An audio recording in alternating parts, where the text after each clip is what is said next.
NVN के दोस्तों, नमस्कार, सलाम। कमाल की बात में खुशामदीद, वेलकम, स्वागत।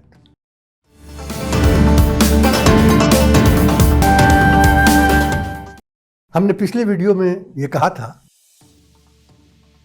कि अगले वीडियो में हम G23 की बात करेंगे।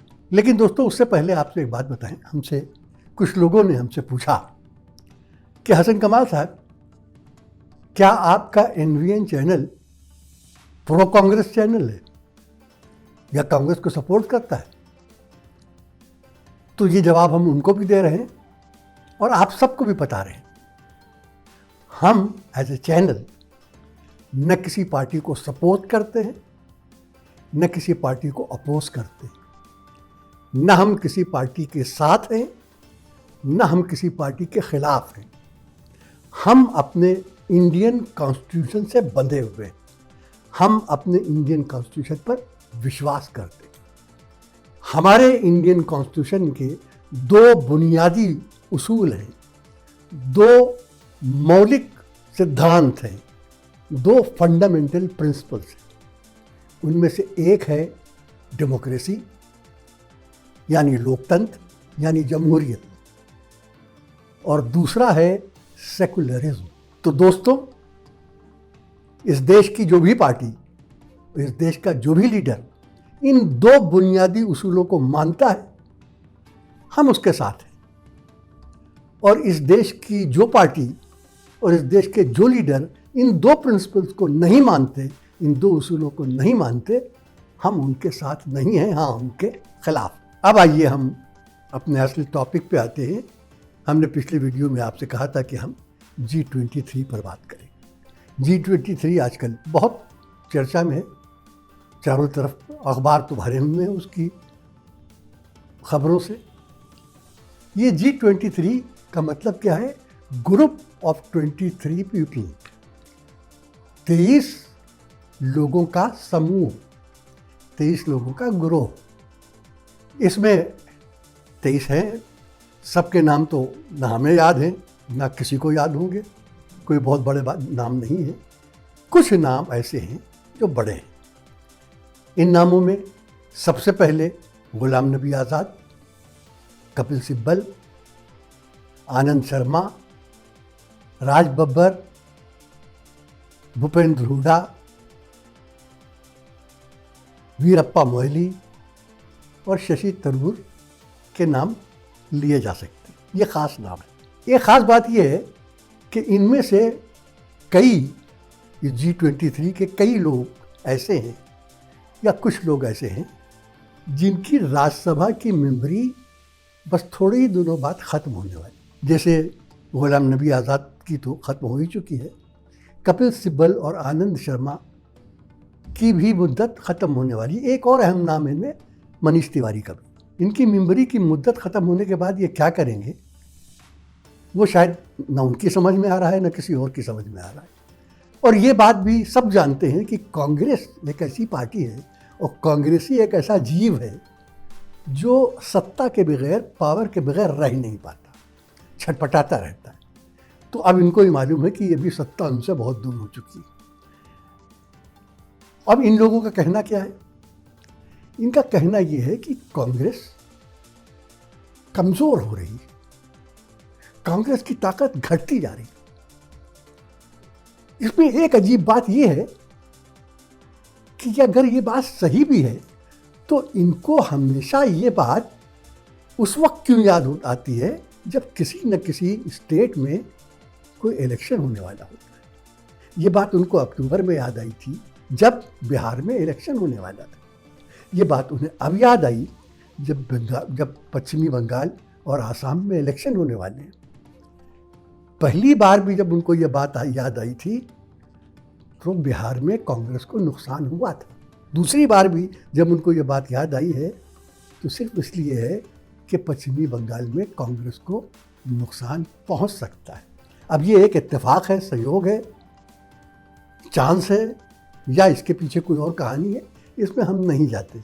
लेकिन ये तय है कि इससे कांग्रेस को नुकसान होता है, और कांग्रेस को नुकसान होता है तो फ़ायदा किसको होता है ये बताने की ज़रूरत है। अब ये बताएं कि इनकी ये कहना कि कांग्रेस की ताकत कम हो रही है, कांग्रेस कमज़ोर होती जा रही है, बिल्कुल सही है और उनकी चिंता बिल्कुल दुरुस्त है। भाई कब से कांग्रेस मिली, लेकिन क्या उन्होंने बताया कि कांग्रेस को फिर से ताकतवर और शक्तिशाली बनाने के लिए क्या करना चाहिए? मेरे ख्याल में तो नहीं बताया। क्या उन्होंने ये बताया कि कांग्रेस को ताकतवर बनने के लिए कौन कौन से इश्यूज़, कौन कौन सी समस्याएं और कौन कौन से पब्लिक के मसले अपने हाथ में उठाना चाहिए? मेरे ख्याल में ये भी नहीं बताया। क्या उन्होंने ये बताया कि जो किसान आंदोलन चल रहा है हिंदुस्तान में, उसके लिए कांग्रेस का रवैया क्या होना चाहिए? मजदूरों को जिस तरीके से बेरोज़गार किया जा रहा है, उसके बारे में कांग्रेस को क्या करना चाहिए? क्या इन्होंने ये बताया? नहीं, इन्होंने नहीं बताया। इन्होंने छुपे छुपे लफ्ज़ों में, छुपे छुपे इशारों में शायद ये कहने की कोशिश की है कि ये लोग राहुल गांधी के लीडरशिप, उसकी नेतृत्व और उनकी क़यादत से पूरी तरीके से मुतमईन नहीं है, संतुष्ट नहीं है, सेटिस्फाइड नहीं। ये भी, इसमें भी कोई गलत बात नहीं, लेकिन वो कहते हैं कि कांग्रेस की पार्टी में जान आना चाहिए। बिल्कुल आना चाहिए। आप में से किसको किसी ने मना किया है कि राहुल गांधी के सामने वो मैदान में प्रेसिडेंटशिप के लिए उतरें, इलेक्शन लड़ें और कहें कि इंटरनल डेमोक्रेसी है ये, हम इलेक्शन लड़ना चाहते हैं, हम स्वागत करेंगे उनका। उन्होंने ये भी नहीं किया। फिर कहते हैं कि कांग्रेस जो कमज़ोर हो रही है, तो उनका ख्याल ये है कि वो सिर्फ राहुल गांधी की वजह से कमज़ोर है। हो सकता है ये भी सही हो, मैं इसे डिस्प्यूट नहीं करता, लेकिन मैं आपको एक दिलचस्प बात बताता हूँ। पहले वो बता दूँ, जो G23 है उसमें हमारे एक बहुत ही प्यारे दोस्त राज बब्बर भी शामिल है। इत्तेफाक से राज बब्बर और हमारा कई फिल्मों में साथ रहा है। कई ऐसी फिल्में हैं जिनमें वो हीरो थे और जिनके गीत हमने लिखे थे। उसमें 2 फिल्में तो शायद सब लोग जानते हैं, निकाह जो सुपर डुपर हिट थी, और दूसरी फिल्म थी आज की आवाज़। उसने भी हिंदुस्तान के 16 बड़े शहरों में सिल्वर जुबली की थी, तो वो हमारे साथ थे। इसके अलावा 1989 में जब वीपी सिंह कांग्रेस से अलग हो गए और उन्होंने अपनी पार्टी बनाई थी जनता दल, और इलेक्शन लड़ने की तैयारियां हो रही थी, उस वक्त बहुत ज़ोर देकर राज बब्बर हमको यहाँ से दिल्ली ले गए थे वीपी सिंह साहब से मिलाने, क्योंकि ये वही वक्त था जब हमने भी अपनी उर्दू बुलेट्स की नौकरी से इस्तीफ़ा दे दिया था। तो हमको राज बब्बर ले गए थे। उस वक्त वो जनता दल में थे। फिर वो जनता दल की सरकार बनी, वो MP बने। फिर वो जनता दल की सरकार गिर गई, कुछ अर्सा बीत गया, जनता दल बिखर गया। लोग कहते थे हंस के, जनता दल दलदल में चला गया। फिर न जाने कैसे, कब और किस तरह राज बब्बर साहब कांग्रेस में आ गए। कांग्रेस में भी MP बनाया गया, राज्यसभा का MP बनाया गया, फिरोजाबाद से MP बने। सबसे दिलचस्प बात यह है कि 2017 में जब उत्तर प्रदेश के असेंबली चुनाव हो रहे थे, उस वक्त हमारे दोस्त परम मित्र राज बब्बर उत्तर प्रदेश कांग्रेस के मुखिया थे, चीफ थे, और गुलाम नबी आज़ाद साहब उत्तर प्रदेश में कांग्रेस के इलेक्शन इंचार्ज थे। जब रिजल्ट आए तो मालूम हुआ कि कांग्रेस की सीटें घटकर 7 रह गईं और कांग्रेस का वोट परसेंटेज भी घटकर 7% रह गया। क्या उस वक्त कांग्रेस राहुल गांधी की वजह से कमज़ोर हुई थी? उस वक्त तो यूपी में सब कुछ आपके हाथ में था। तो उस वक्त आपको ख्याल नहीं आया कि कांग्रेस की कमज़ोरी की वजह क्या है? अब आपको मालूम हो रहा है। खैर, आपको हक है, ज़रूर कीजिए। लेकिन एक बात ये ज़रूर है कि अगर आप लोगों का ये ख्याल है कि आप बीजेपी में चले जाएंगे तो ज़रूर जाइए, बहुत खुशी से जाइए। मगर मैं चूँकि आपका दोस्त हूँ, इसलिए एक दोस्ताना मशवरा आपको देता हूँ। इतने बड़े बड़े लीडर हैं आपके साथ, कपिल सिब्बल, आनंद शर्मा, मनीष तिवारी और ख़ुद आप इतने बड़े बड़े लीडर बीजेपी में खप नहीं पाएंगे। आप चले भी गए तो बीजेपी आपका और आप बीजेपी का करेंगे क्या? इतने बड़े बड़े लीडरों को, कुतुब मीनार की तरह बड़े बुलंद लीडरों को बीजेपी का एक आम मेंबर बनना तो गवारा नहीं होगा। और उसके अलावा आप बीजेपी में क्या बनाए जाएंगे? पूछ लीजिए ज्योतिरादित्य सिंधिया से, एमपी वो भी हैं अब, लेकिन पूछ लीजिए कि किस हाल में है।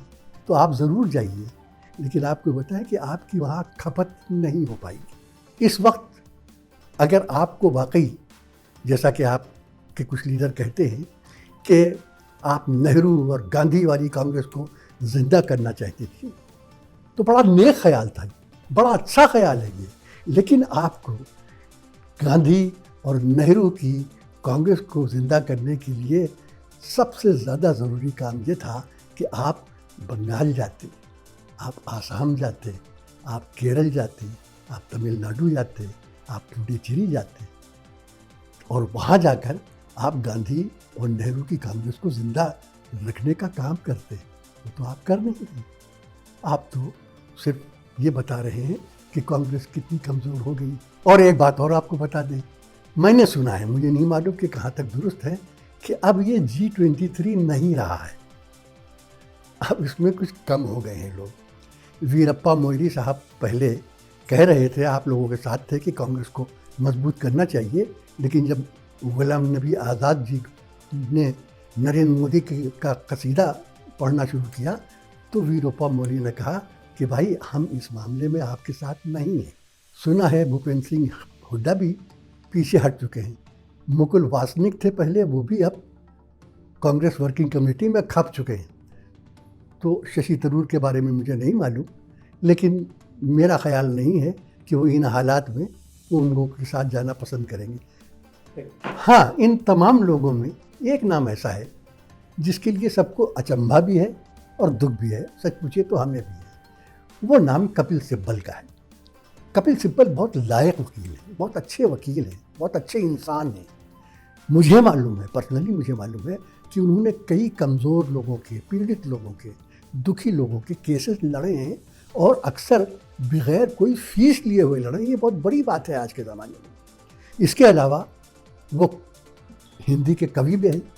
हाँ, आजकल हिंदी में जिस तरह की कविताएं लिखी जाती हैं वैसी कविताएं भी लिख लेते हैं। इसका मतलब ये है कि उनके सीने में एक हसास दिल है, एक संवेदनशील हृदय है। लोगों का कहना है कि वो अगर इस भीड़ में न शामिल होते तो अच्छा होता। तो दोस्तों, आज बात यहीं ख़त्म करते हैं, फिर मिलेंगे किसी और बात को लेकर। तब तक के लिए आज़म साहब, हसन कमाल और डॉक्टर सलीम को इजाज़त। जय हिंद, खुदा हाफिज़।